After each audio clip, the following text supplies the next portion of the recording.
the future is going to be this balance. The entrance to that, when you're small, you're not going to go on safari. You're going to go, like I did, to the Bronx Zoo. Now you're going to go to much better facilities. And I think if you present it in the right way, and you can see that these animals are well cared for and exhibiting, naturalistic behaviors, then I think we have a chance of getting the world to see that we need nature more than nature needs us. That is Rick Barongi, former director of animal programs for Walt Disney World, including Disney's Animal Kingdom. You're listening to the Tomorrow Society podcast.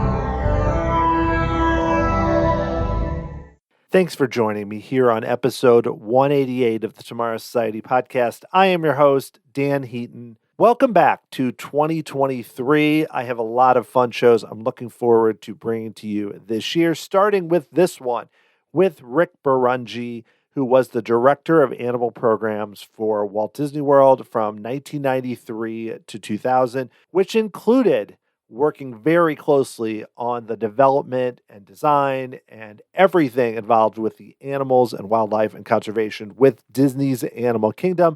And that is the focus of our show today, is to talk about how Rick started consulting with Disney on a new secret project, working with Joe Rohde and the Imagineers, bringing in an advisory board of experts, and then acquiring the animals and finding the way, because the Animal Kingdom functions as an entertaining theme park that we enjoy as guests, but also must focus on animal care and conservation through the development of the Disney Conservation Fund at the same time in the 90s. Rick played such a key role in leading the charge to ensure that animal care, conservation were a focus on this park. And he has a lot of great stories from the development of the park and cool background. Really thrilled that I got a chance to talk with him. And I think this is a perfect way to start 2023. So let's get right to it. Here is Rick Barongi.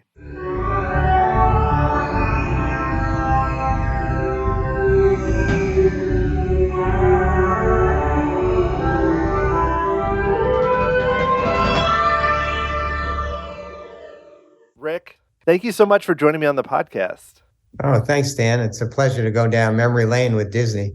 Oh, definitely. I'm really excited to dig into so much of what you did there and in other places. And I'm curious just up front, too. I mean, like, when you were growing up, how did you originally get interested just in wildlife conservation and even in working with animals as a career? Yeah, I'm asked that quite often. And there wasn't one, moment, in time that, I want to do this. But, it's a combination of things. I'm a New York City kid, or Long Island. And growing up, I had a dog, and no siblings. And then I went to the Bronx Zoo in field trips and the American Museum of Natural History. And I think all those things combined made me gravitate towards animals, and especially Africa. At the American Museum of Natural History, they had these incredible dioramas and jungles and volcanoes, and it just looked like a cool place to go. Yeah. So when did you decide then, from doing that, like with interest in Africa, that, okay, I want to go work in this field? Because, now it's a little more common, but it's not always the most common thing people decide to do. Back when I was in elementary school, we're talking in the early 50s, late 50s and early 60s, you had a guidance counselor. You go meet with your guidance counselor, and they go, Ricky, what do you want to be when you grow up? And I would say, I don't know. I like animals. Oh, you want to be a veterinarian? So I geared my whole career to being a veterinarian. And I went to Cornell undergrad. And then I applied to vet school, and I got an interview, but I didn't get in. Then I went to graduate school for a PhD, and I decided to get out with a master's, all along thinking I wanted to be a vet. But then I went to Africa in that time between undergraduate and graduate school, and that changed my life. And I said, no, I don't need to be a veterinarian. I want to work with wildlife, and there's so many different ways to do that. And then I started working at 21 in a safari park and did that ever since I retired from the Houston Zoo. Well, still do it now at Longneck Manor. Now I have rhinos and giraffes outside my back door, which was my dream all along. Yeah, I mean that's impressive. That we'll definitely dive into that too. Well, I know you mentioned you started working at a wildlife park and went to the Miami Metro Zoo, and then ultimately you became the curator of mammals at San Diego Zoo. So how did that evolve kind of as you went along, what you were really interested in doing, or kind of how's your career moved in those kind of early years? Well, I think once you get a lot of it's opportunistic and just chance. So I started working in safari parks with in a Jeep with large cats and bears, and then I went to San Diego and worked with hoofstock, and I said antelope, all these antelope species that turned out, and rhinos and giraffes, that turned out to be even more challenging in a way, because with the dangerous animals you got bars between you all the time, but with hoofstock you've got to worry about them getting injured too. So I really became a hoofstock person, which is an antelope type person, and really appreciated that as a keeper at the San Diego. It was called the Wild Animal Park then. Now it's called the San Diego Safari Park. That was really enjoyable. And then from there, I went to Miami as curator. Then I started managing people. Working with the animals was easier than managing people. The animals they say they're unpredictable, but once you get them trained, they're very reliable. Once you get people trained, that's not always as reliable. So then I just went up the chain of command, and it was more people management than animal management.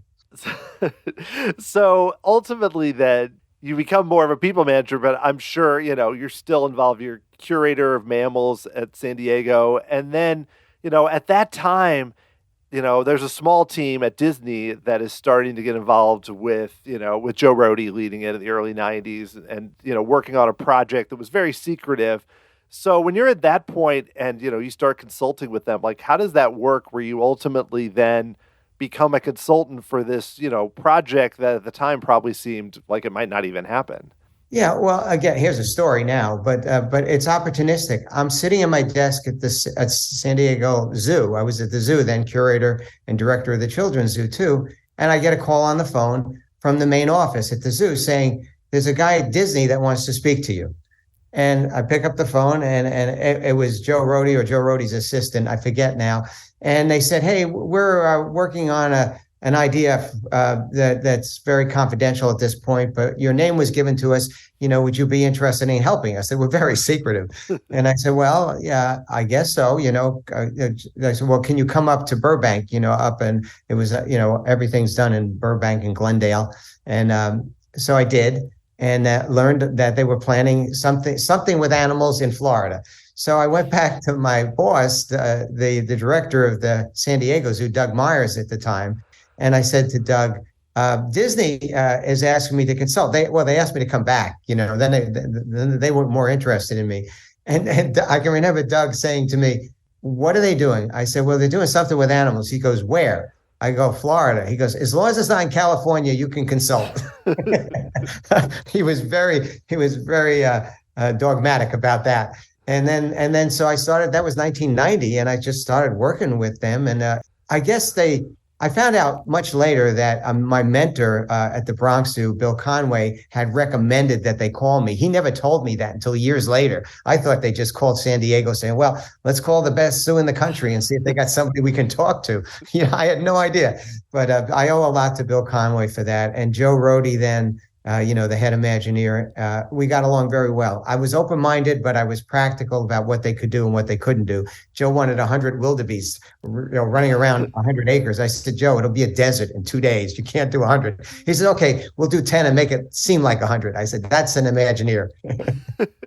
So, yeah, I mean, when you start this and you're talking to Joe, now is so well known, but at the time was fairly young. And, what was that like? Like you just mentioned that story, but just his energy and then him coming at it from kind of this like art director, Imagineer approach, thinking of it very differently, I'm sure, than you were thinking of it coming from as a curator at a zoo. Yeah, this is when I started realizing, hey, I kind of can be a little creative too. Not an Imagineer. They called me an honorary Imagineer. But Joe would take, their approach was so different. They would develop the concept first with renderings, And we just talk about, he used the word zoo. How can we be different than a zoo? And we're going to charge a hell of a lot more money, a heck of a lot more money, sorry. And we can't just be a zoo. Zoos are great, and every city is very proud of their zoo, but we're a theme park. So we kind of focused in on three aspects of it. The live animal zoo, the extinct animal, and the imaginary animal. That was the three areas, the lands that we really started with the animal kingdom. And of course, it was always Joe leading everything. I think, it ended up coming together very well. But, so like you mentioned, it was very confidential at the time and secretive. But I know that then you started connecting with some other experts to advise kind of during those early days. So how do you go about doing that when you're having to not really say what it is, or you're trying to kind of pick the right people to talk as kind of this advisory board that ultimately came together? Well, Joe was very open-minded about that, and so was Judson Green, who was the head of Disney's parks at the time. And Judson was very, even though we had to keep it confidential from the press, I could approach certain colleagues. And what I told them, I was sitting in these meetings, and I'd say something, oh, we can do this, we can't do this. I go, wait a minute. You're just going to do exactly what I say, and I'm the only animal expert in the room. I said, I need some of my colleagues here that may debate with me. You need to hear there's more than one ways to manage animals and exhibit animals. I said, I love it that you're giving me, carte blanche here, but I got to bring in some of my colleagues. And so I did. We brought in and we formed an advisory council, which Bill Conway, he didn't have any time after I came on, but when I asked him to be on the advisory council, along with Russ Mittermeier and a host of other people, that really changed the game. They, because they set in they came several times a year and really gave a lot of good feedback on how a for-profit park could also have a nonprofit conservation mission, a very strong environmental conservation mission, which is even stronger now. But I have to give a lot of credit to that advisory board. They were very passionate. We handpicked them, Joe and I, and that's how the Disney Conservation Fund was born with that group. Well, yeah, and that's something where, as a legacy of the park, even beyond just the specific attractions, it's that element. So, I'm curious to learn a little more about the Conservation Fund, which does a lot of great work today and has for a long time. Like, how did that come together, and how important was that to you to kind of get that started at the time? This is really important. At that point in my career, early 90s, I had a lot of fun working with animals and as a keeper and working my way up. And I go to Africa a lot. I've been there over 50 times now. And you see what's happening in the wild. We tend to focus on the individual animal here and, welfare, but, welfare in the wild is much more important, and how animals are their habitats getting shrunk down, poaching, all the problems that they're having in Africa and around the world. So I said to Disney, I said, look, you're going to get criticism for doing live animals. There are people out there that they don't like the word zoo, and they haven't been in 20 years. So so their image of a zoo is an animal pacing in a small space behind bars, So there was a lot of pressure on, Disney just doing an animatronic zoo, a virtual reality zoo or whatever. But we were going to do real animals. So I said, you better establish a track record of saving animals in the wild before you open this park. And they bought that. Judson got it. Joe got it. And said, well, and we use the advisory board. And we have to give money out before. So when we announced the park, we had a 1995 press release. And at that point, we had already committed millions of dollars to conservation. And I think that resonated very well with them. And it did take the wind out of the sails of most critics or potential critics of the zoo. There's always some that, we had to respond to so many letters of people because they got misinformation about what was happening. That had to be a challenge because, I think of the landscape now, but yeah, at the time, zoos have evolved so much in the past 25 years with the kind of exhibits they have and everything else. But at the time, and then Disney had, they had Disney's America, which didn't end up working out. And so they were also kind of facing that. And then Disney has a reputation just, positive, done a lot of great things, but not with everyone. It's like a family kind of children's area. So, it sounds like that was one big step. Were there other things that you were able to do to kind of, make sure that I hate to say PR, but that what the park was actually doing was out in the public? Yeah, well, we had to focus on animal care, number one, and then conservation. The guest service side of it, Disney had that better than anybody. But we had to make sure that whatever we did it better than anybody else, or we were cutting edge.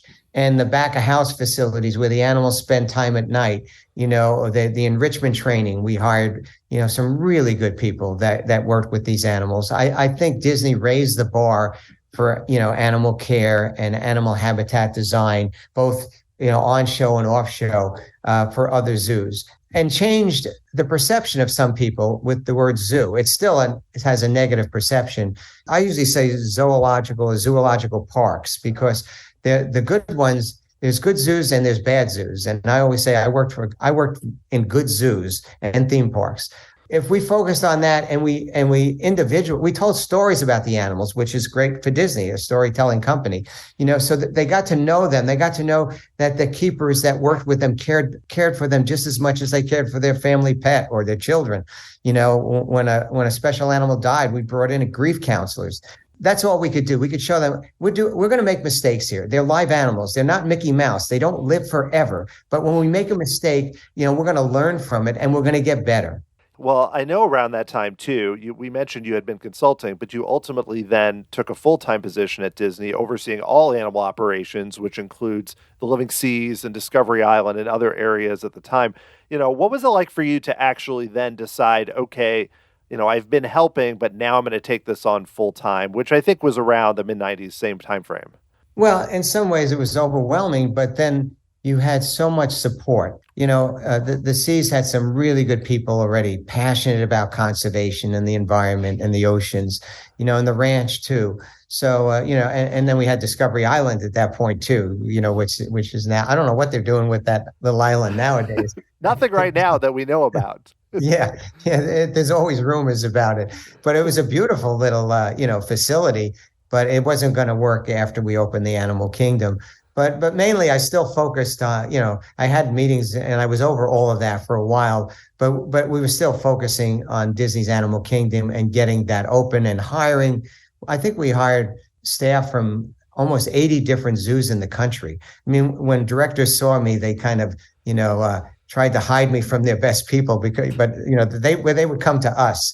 So, and then we'd hire all these great, good people, and they became even better with the Disney, with the Disney resources and the, all the things that Disney does to make an employee a better person, a better manager. And then some of them actually went back to those zoos and leapfrogged up into management positions. So, I mean, there's no data on that, hard data on that, but I think Disney did a real service to the profession, the zoological profession in this country. Oh, yeah. So, I mean, now we get to the point, though, where you've developed it. I mean, as it was developing and coming together, you mentioned the three different elements.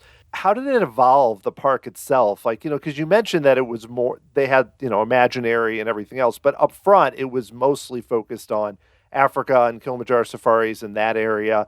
Was there a lot of changes as it came together about what the focus would be early on? Yeah, there always is. I mean, we had renderings up of safari experiences, and it was always about getting the guest as close to the animal as possible and still being safe, like a soft adventure. They had to learn about animals. I mean, the extinction side, the dinosaur rides, and the imaginary stuff, they had that. They knew that already, But so that's, by bringing in other people and then hiring people, we started planning that park, in 1990.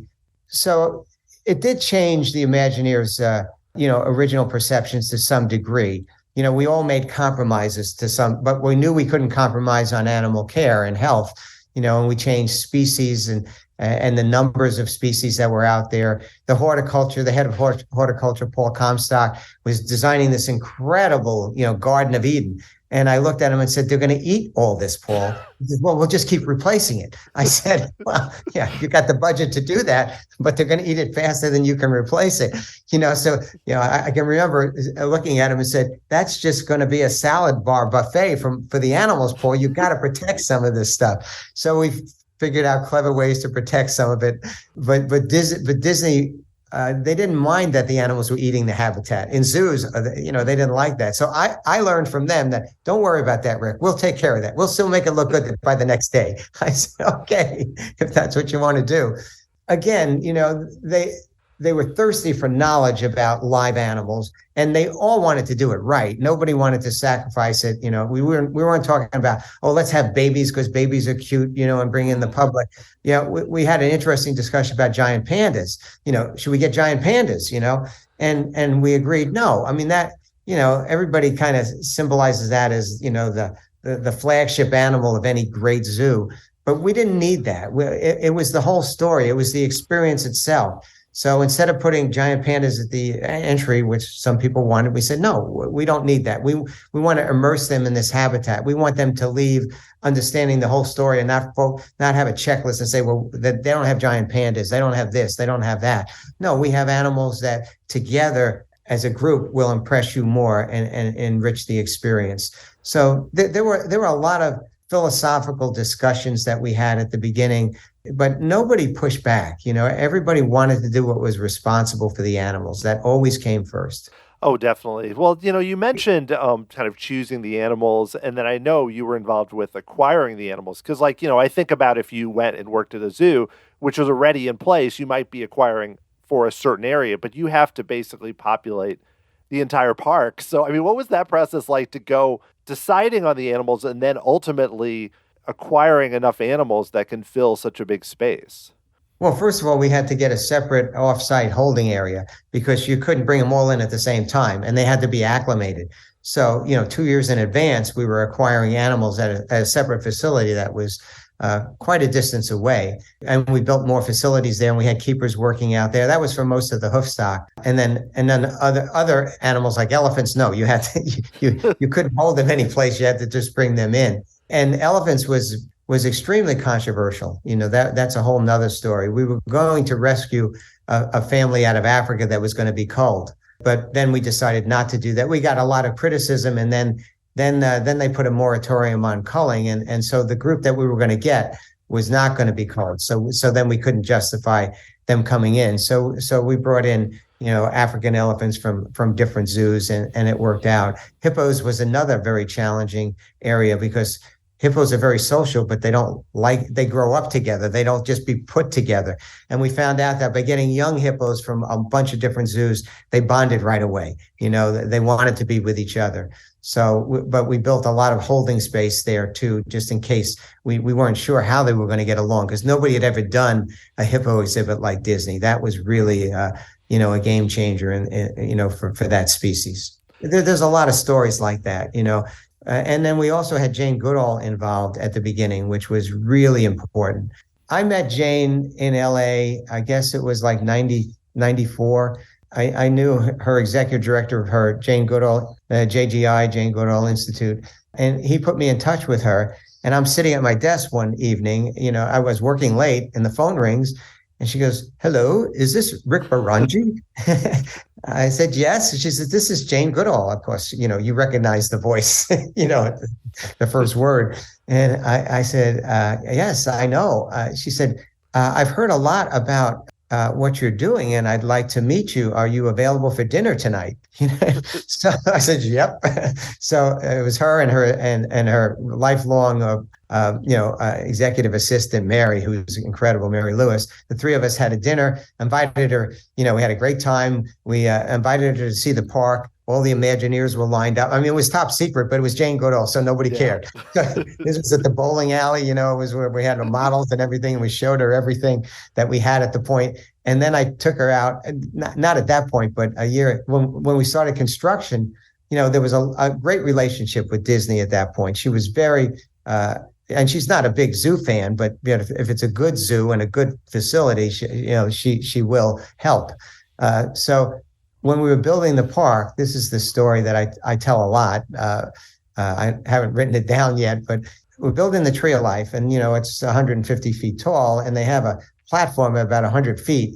They called it the dance floor at that point because they had a lot of the carvings done. The head carver Jolt was incredible, and so on the tree. we climbed up to there, and which would have never been allowed with to take somebody. I wasn't even supposed to go up there, and we had hard hats on, and we're looking around because Jane was great. I mean, Jane was probably in late 60s at that point, but she scampered up there. Jane's incredible, right? And she just loved it, and she's looking at all the animals, and then she turns to me and says, "Rick, there's no chimp." This tree. There's wildebeest, there's everything, from Africa, elephants, there's everything. There's not a chimp. She says, there's a monkey-like animal over here, but there's no chimp. So I said, oh, yeah, I think you're right, Jane. So I went back to Joel. I didn't even know who he was at that point, but Joe Rohde's assistant, Jennifer, said, you need to talk to Joel. So I said, can we get a chimp on the tree? Is it too late? So he said, well, send me a picture. So I gave him a picture of David Graybeard. And about a month later, I called him. I said, hey, did you ever do anything with that picture? He says, come on down. And he shows me this life-size David Graybeard at the entrance to the bug show, right? With his arm out, fishing for termites. It was just amazing. And of course, that was a secret that Michael Eisner showed to Jane when we opened the park, and that was, but Joel deserves a big shout out for doing that. And we really surprised Jane. Not only did she get a chimp, but she got her favorite chimp, bigger than life, and right at the entrance. It was perfect. Oh, that's amazing. Yeah. It's did you hear from her about the park? Like, I know she was like an advisor, but I mean, did she have some thoughts about the park or what she liked about it? She was an unofficial advisor. She was not on the advisory board, but we just used her. We had her there during the press event, and she's there, and she says, I'll handle the European press because because she knew we were doing it right, And so she then developed relationships with a lot of people at Disney after that. But the entry to Disney, and she still has a very close relationship with Disney to this day. So, it really worked out well for her and for Disney, especially to have Jane Goodall associated with the opening of the Animal Kingdom was, you couldn't have a better person. She's the only household name in conservation. I want to ask you a few things more about the Kilimanjaro safaris and that, because that's such a complicated space to do an attraction with. What were some of because I'm sure there were challenges about which animals could be in which place and how they could connect. What was that process like to work with Disney? They were putting together this attraction, but you're also having to think of it in terms of, here are all these different animals, like you referenced elephants and hippos and others, that all have to kind of connect in a way. My background was a lot in safari parks and hoof stock. So this was my breadbasket. So I knew what animals you could mix together. Elephants had to be separate, obviously, and they look like they're part of the, making the boundaries invisible. So it looks like everything's together, but they're really not. The concept of bringing most of the animals in at night, and then bringing them back out in the day to save on the habitat. And get them trained so you could do that if you needed to look at them closer.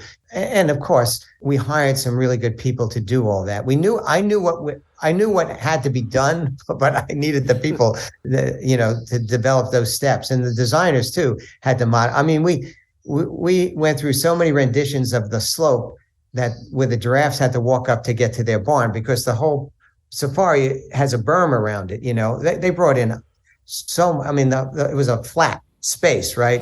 And they brought in so much dirt to make this, 10-foot or higher berm around the whole property. But the giraffes had to go over the berm and then into their barn, which was hidden. And that's a tall barn for giraffes, it's over 20 foot tall. And so we had this slope and we kept debating, was it too steep? And they kept lowering it. And it kind of made, the Imagineers did a skit one time, and they made fun of me actually because we kept changing our mind. The giraffes could make it when it was steep, but an older giraffe maybe not.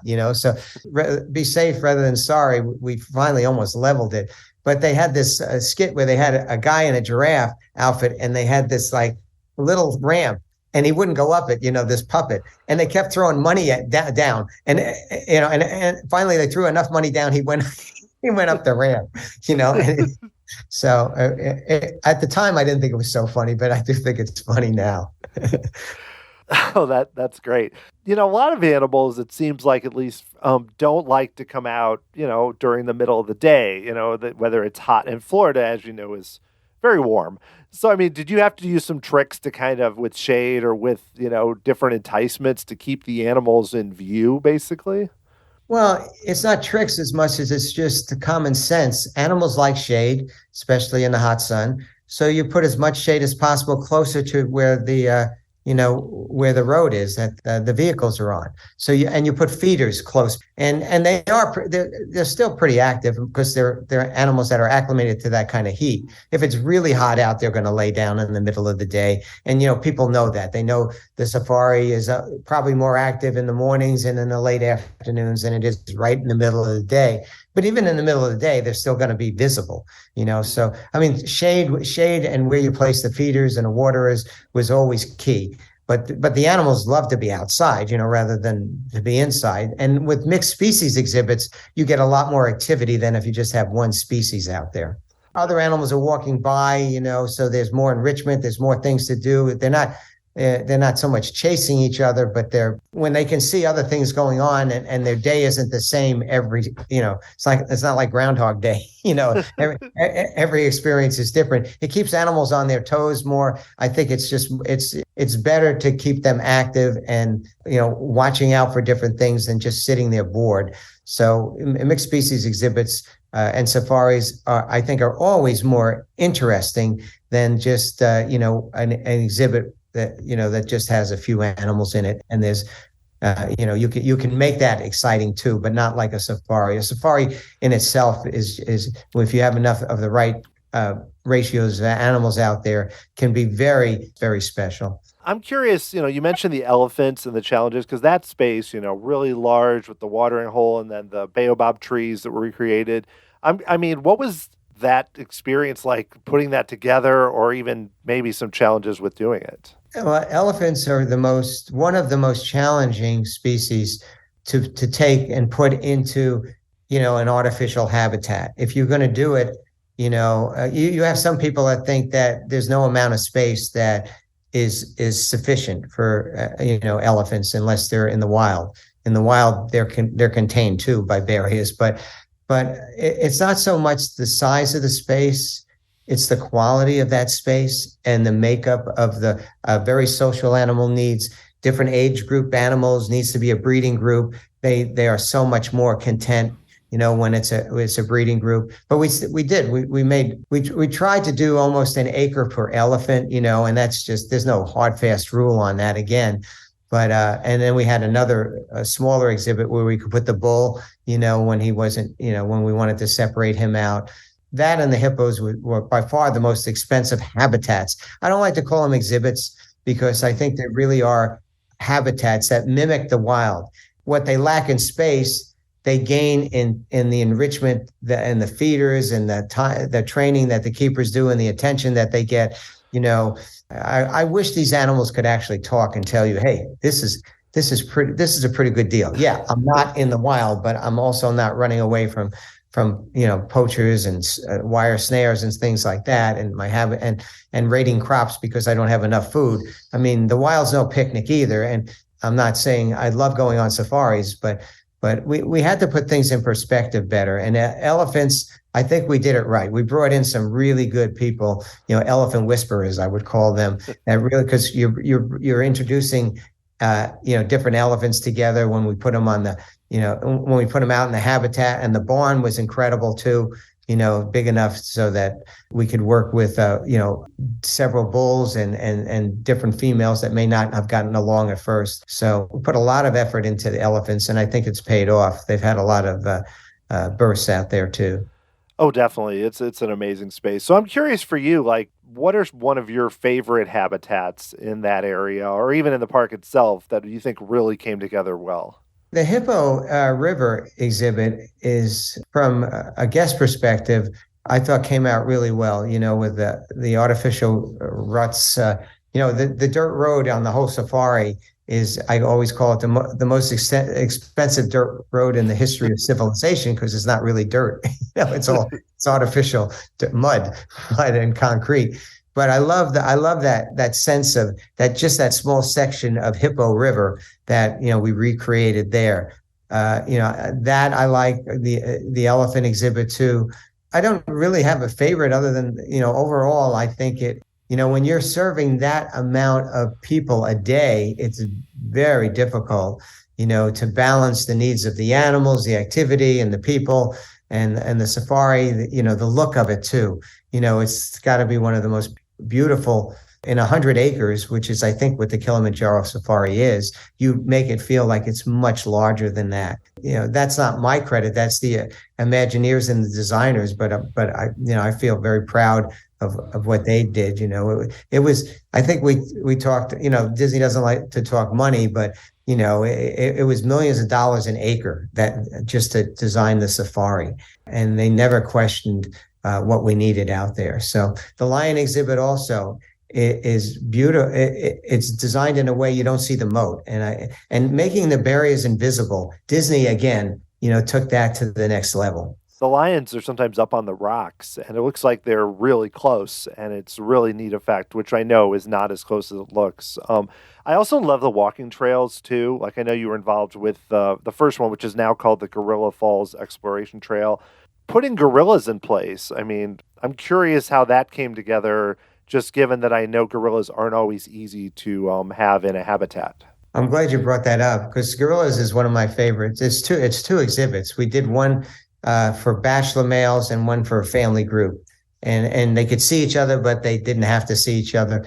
But to get a family of gorillas was challenging, to say the least, at that point in the zoo profession, because they all had to come from other zoos, obviously, lowland gorillas. And we ended up making a agreement with the Lincoln Park Zoo, because they had two groups, and they could move one of the groups.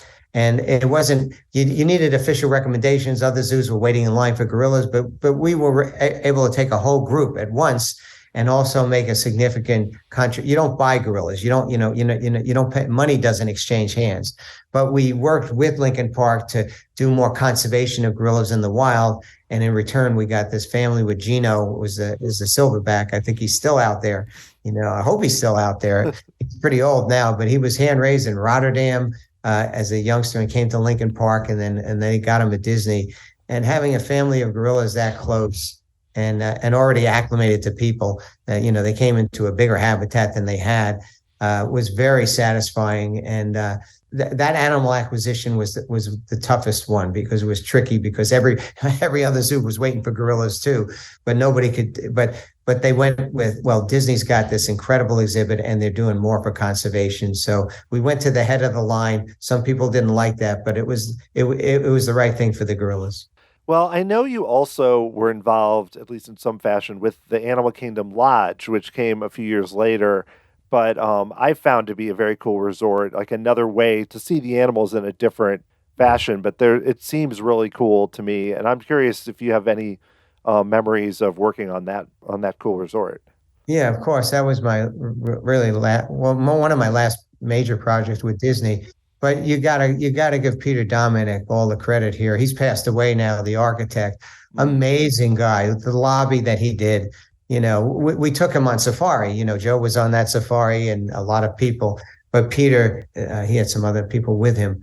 He designed this breathtaking lobby. I love that. I guess my contributions were a couple, like on the balconies, people were saying, well, don't we want to screen them in because the animals will attract flies? And I said, no, that's not anymore. They're ruminants. This isn't like, it's like cow pasture, it's not a lot of flies. You don't put screens on the balconies. And then they wanted to go like, I don't know, higher, like several stories higher, because more rooms, more money. I said, they're too far. You're too far away. We compromised. I wanted 3 stories, and then you had to have a fire road between you and the animals, so you're even further away.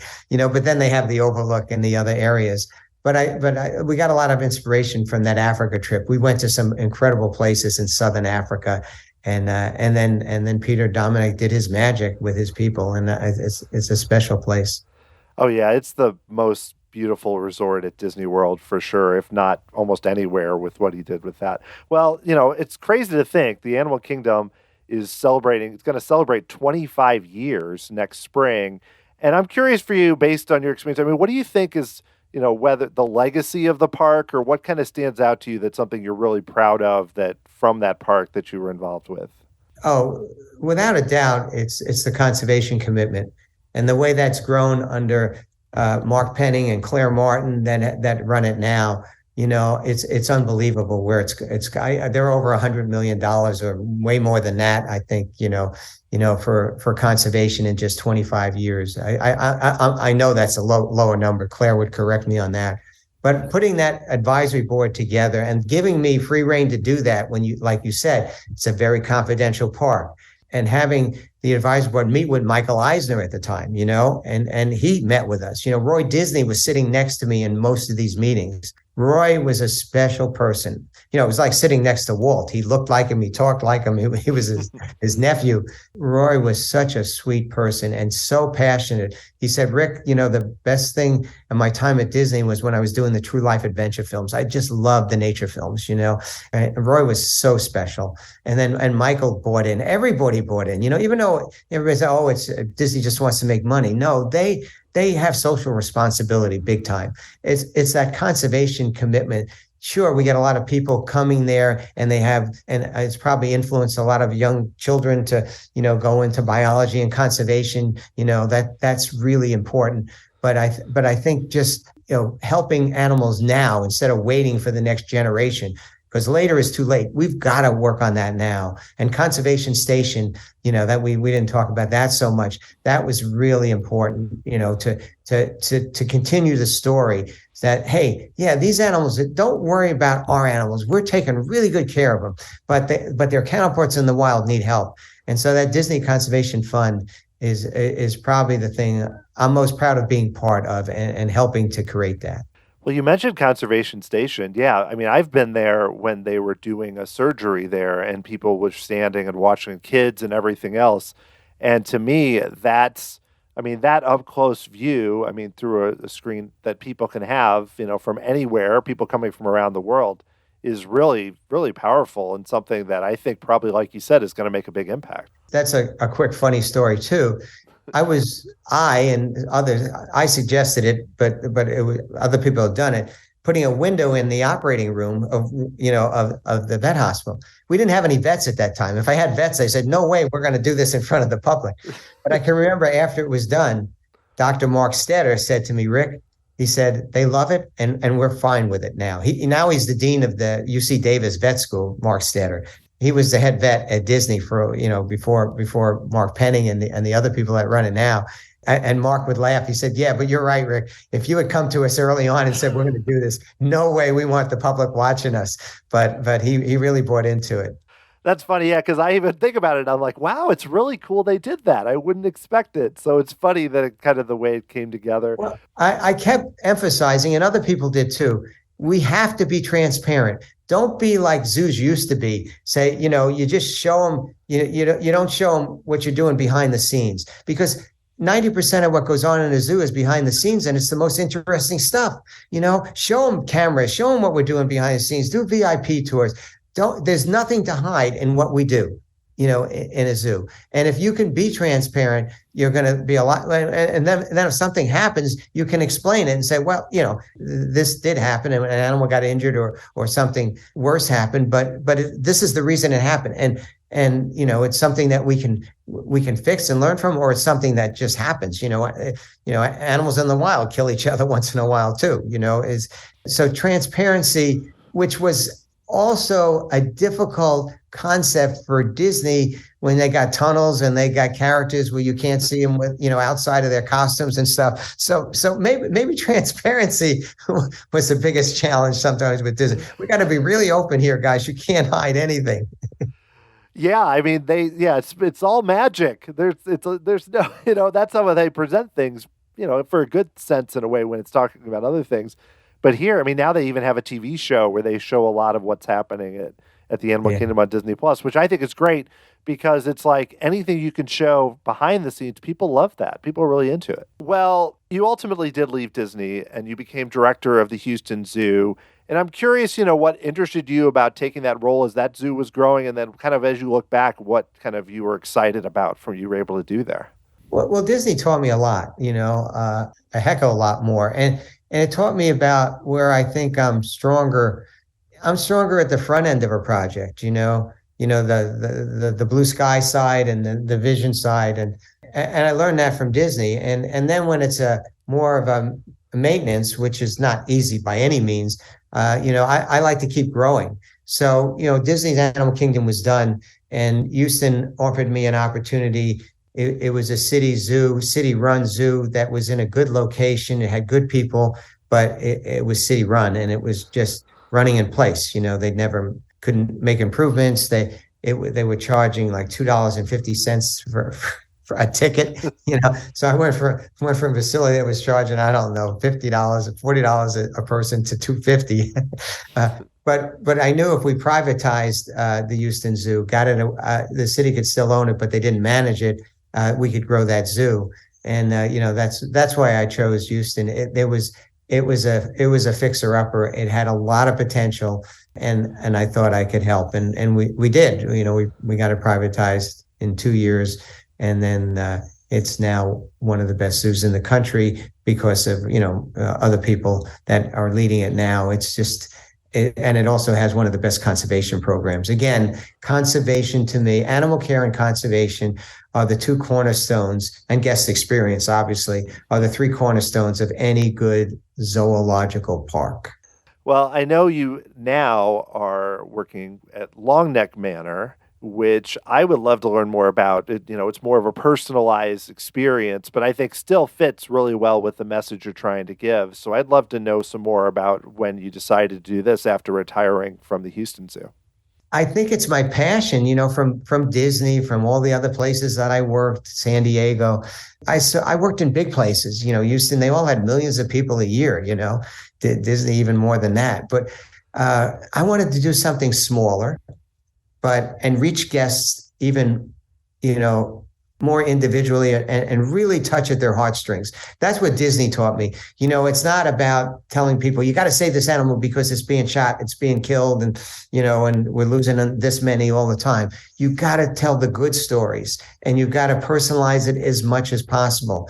And for me to do that, I wanted to do it in a smaller, venue, and more immersive and more stories. And that's what we do at Longneck Manor, which is a nonprofit conservation park. That's what I call it.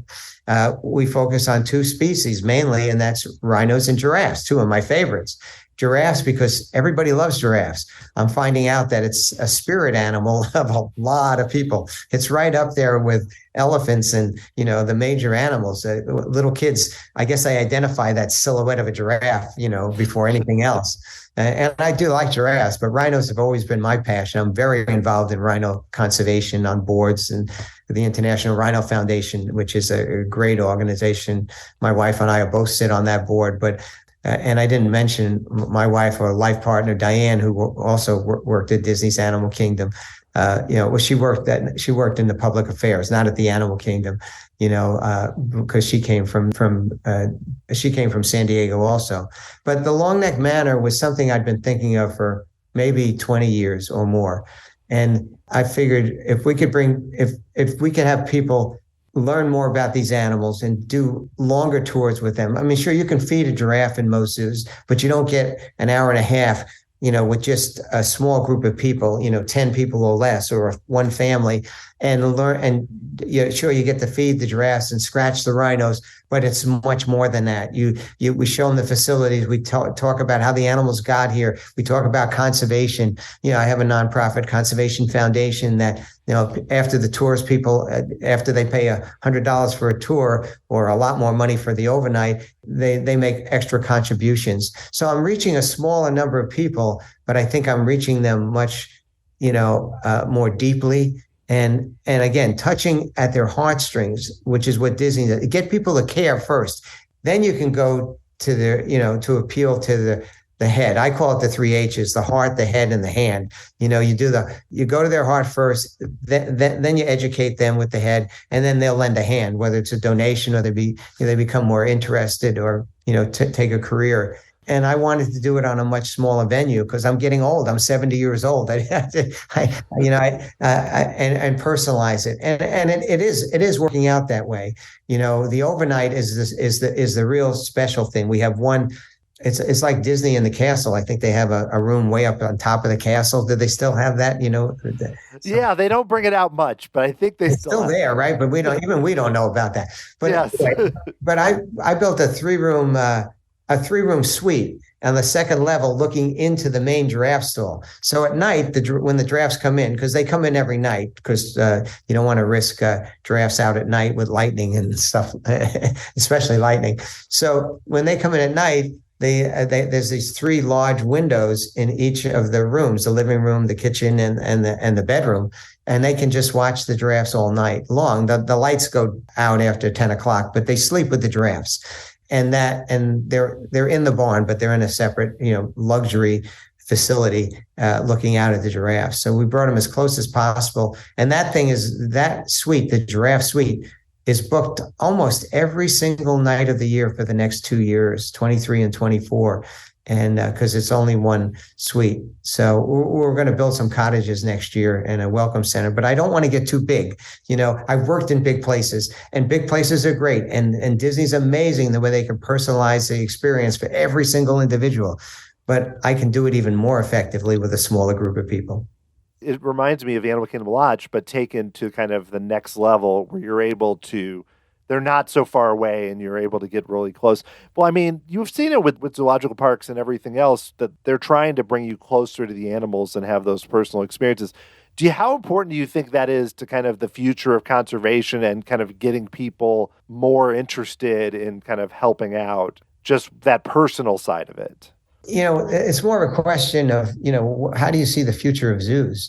With all this virtual reality stuff where you can almost now feel like you can feel the breath of the animal. You can feel like you're petting the animal when you're not. The illusion of quality is greater than quality itself.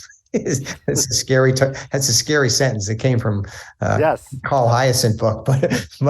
But are we making the artificial experience better than the reality? You got to have a balance there. The real is not edited. It's not scripted, and bringing people close to the animals without disturbing the animals. Like giraffe feeding is a win-win. The giraffes like to be fed. It's just lettuce, romaine lettuce. It's not harmful to them. The public gets to feed them. They're a relatively safe animal. You're not around their feet, so they're pretty safe. But the future is going to be this balance. The entrance to that, when you're small, you're not going to go on safari. You're going to go, like I did, to the Bronx Zoo. Now you're going to go to much better facilities. And I think if you present it in the right way, and you can see that these animals are well cared for and exhibiting, naturalistic behaviors, then I think we have a chance of getting the world to see that we need nature more than nature needs us. If we destroy nature, we're not going to survive. And that long-term thinking isn't that long-term. Don't get into complex issues about climate change, but just get them to care about animals and see if they'll take those first steps and then learn more. Nobody can predict the future, and everything changes so fast nowadays. I don't really have an answer other than take good care, do the conservation. These habitats have to be as naturalistic as possible with invisible barriers. If we can have force fields like in Star Trek, that would be great. And holograms where Jane Goodall is talking to everybody right there about her chimps and stuff. That would be fun. Maybe in the future. Well, I'm curious. This has been great, Rick. But is there a good place people can go to kind of learn more about Longneck Manor and kind of what you're working on? Yeah. I mean, longneckmanor.com is our website, and you can learn. Learning for us is coming out and experience the facility, and then we get to other conversations. All my staff has worked in other places, and eventually all of them have been to Africa.